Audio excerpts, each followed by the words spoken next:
Bonjour à tous, c'est Loud. Comme promis, je me mets à partir d'aujourd'hui à vous faire des petits tutos sur le Chap et très certainement aussi des petites vidéos rides. Vous avez été nombreux à me poser un tas de questions, en l'occurrence comment construire des jumps, des bosses, des step-up, des step-down, des virages, des passerelles, enfin tout un tas de constructions. Du coup, je vais essayer de vous y répondre du plus simplement possible. Ça va pas être facile. On va partir aujourd'hui sur la construction d'une bosse, d'un jump, ou plutôt comment monter et former un envol. Ça va pas être facile. Je pense que c'est un choix judicieux car c'est la base de beaucoup de modules. Donc c'est parti. Je vais partir sur une grosse base, je pense, qui va être ici à peu près. L'envol va se trouver par ici et la réception va se trouver quelque part par là. Bref. Bon, alors dans le projet, effectivement, c'est une grosse bosse. Mais vous verrez par la suite que toutes les bosses se valent, qu'elles soient petites ou grosses. Tout dépend de la vitesse et de ce que vous voulez réaliser. Mais dans l'idée, la technique est la même pour toutes les bosses. Du coup, je vais vous faire un petit timelapse de cette partie-là. J'ai commencé un petit peu à gratter. Donc je me suis dit, il est peut-être temps que je me mette à filmer. Donc voilà d'où on arrivera. Et voilà à peu près à quoi ça ressemble à l'heure d'aujourd'hui.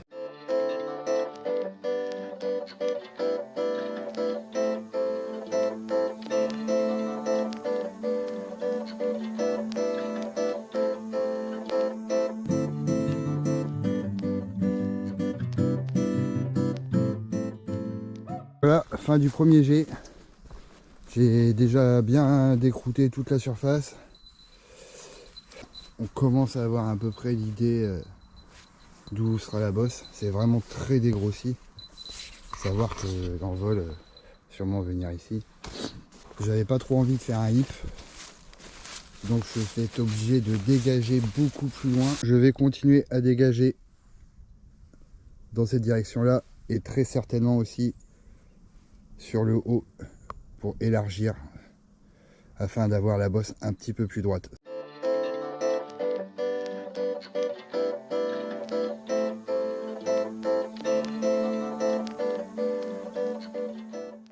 Alors on m'a souvent demandé comment on faisait pour monter une bosse. J'ai arrêté une timelapse, je vais essayer de vous montrer un peu comment on s'y prend. Je sais pas si vous avez fait attention, en fait je suis en train de décrouter toute la surface. Et avec cette surface là, je suis en train de monter la bosse. Donc je vais vous expliquer. En gros, vous grattez la surface en faisant des espèces de petites plaques qui sont déjà bien, comment dire, consistantes. Ces plaques là, vous venez les mettre comme des briques. Tac, tac, tac, tac, tac. Et ainsi de suite. Hop. Voilà, ainsi de suite, ça va grimper. Vous allez monter la bosse. Et on recommence. Forcément, quand je vais montrer ça, il faut que je tombe dans plein de racines. Et vous continuez, vous continuez. Dès que vous avez un peu trop de creux derrière, vous faites la même chose, vous replaquez par derrière de la terre. Et ça va monter.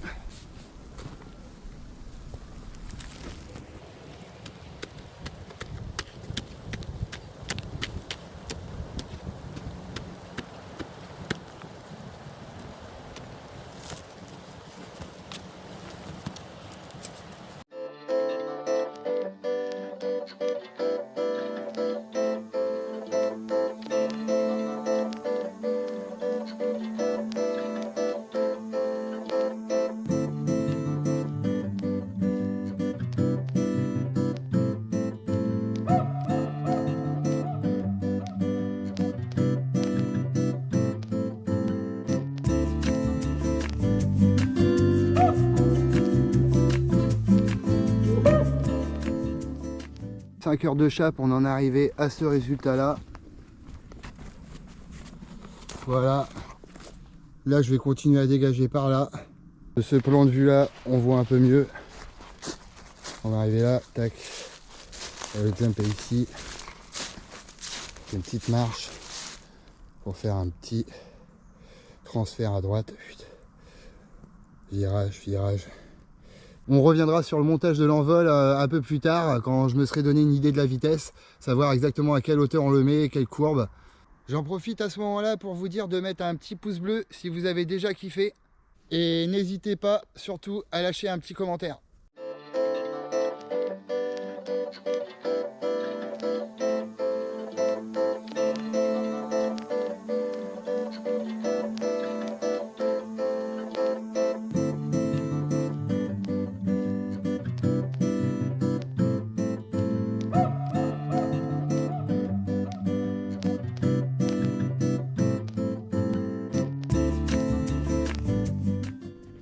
Hop, hop, tac, espèce de virage roller.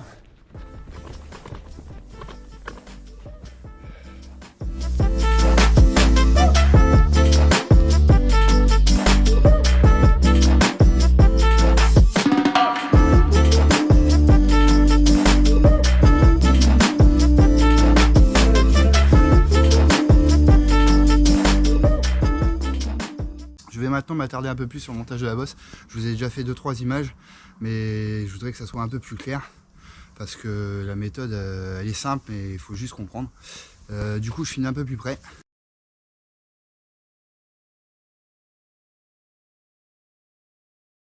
Faut surtout pas oublier de renforcer derrière la bosse à cet endroit-là, parce que plus vous montez, plus derrière c'est abrupt et le risque c'est que ça reparte de l'avant. Donc il faut tout le temps recaler de la terre derrière. Au fur et à mesure que vous montez, là je vais remplir un peu de sable, je vais tasser et je vais remonter encore une couche, je pense, et on sera pas trop mal.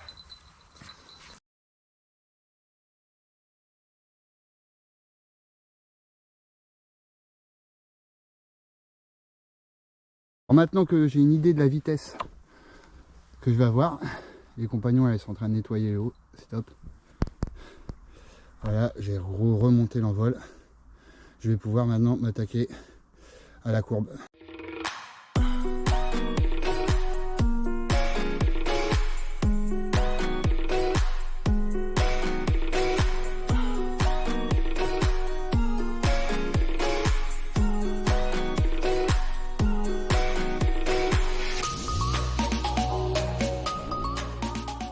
Ça a pris de la hauteur, on est bon. Je suis presque bon au niveau de la courbe. Début de la 5e journée, après 10 heures de chape, on en est arrivé à ce résultat là. Il me reste encore pas mal de terre à mettre dans l'envol pour l'adoucir un petit peu. Je vais la prendre sur le côté là, ce qui fera un échappatoire pour la bosse.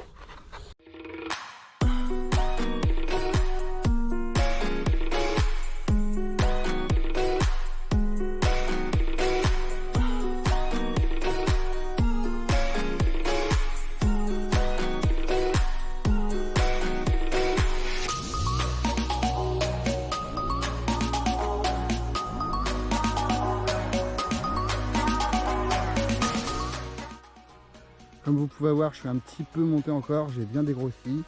J'ai ramené du sable frais au milieu. Voilà. Vous avez pu voir aussi que j'avais bien renforcé l'envol derrière. Effectivement, il est vraiment haut. Je vous expliquerai sur papier comment trouver une courbe cohérente par rapport au saut que vous avez fait, tout en restant dans la logique. La géométrie, c'est maintenant que ça nous sert.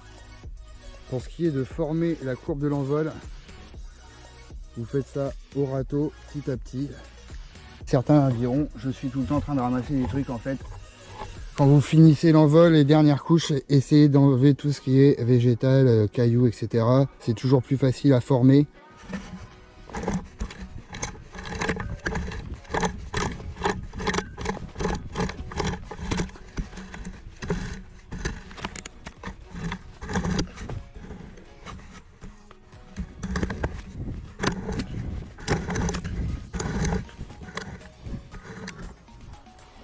Pareil, remontez tout le temps la terre.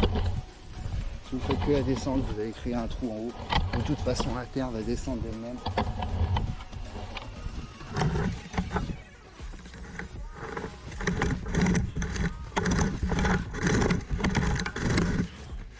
voilà, on a une forme à peu près homogène, il n'y a plus qu'à tasser.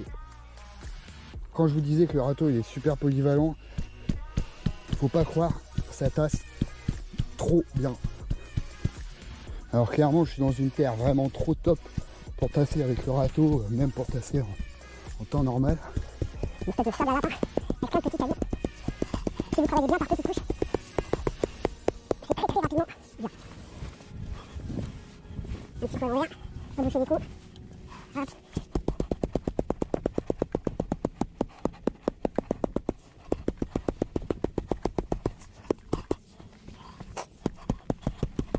Et voilà, après 13 heures de chape, c'est enfin terminé pour l'envol.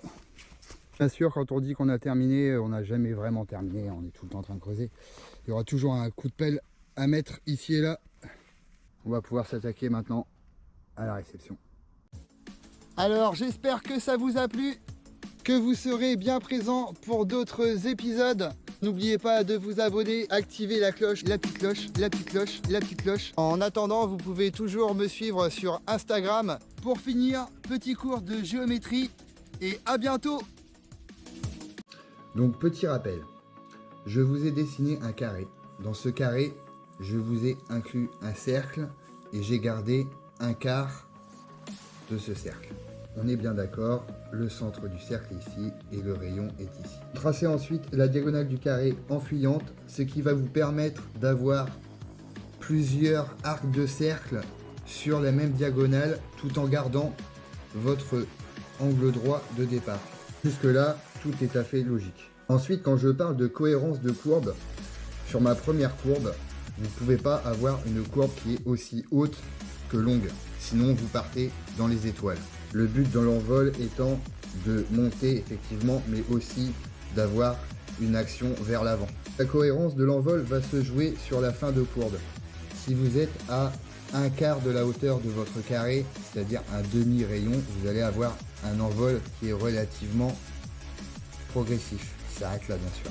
Si vous êtes à un tiers de la hauteur de votre carré, c'est-à-dire que votre envol va s'arrêter ici, votre courbe va être déjà beaucoup plus agressive. Donc vous allez monter plus en hauteur, moins en longueur, et que c'est tout ça en ayant gardé le même rayon de base. Une fois que vous avez trouvé votre envol, personnellement je vais prendre celui-là.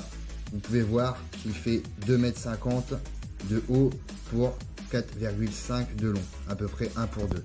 Ça reste un envol très progressif. Pour en arriver à ce dessin là,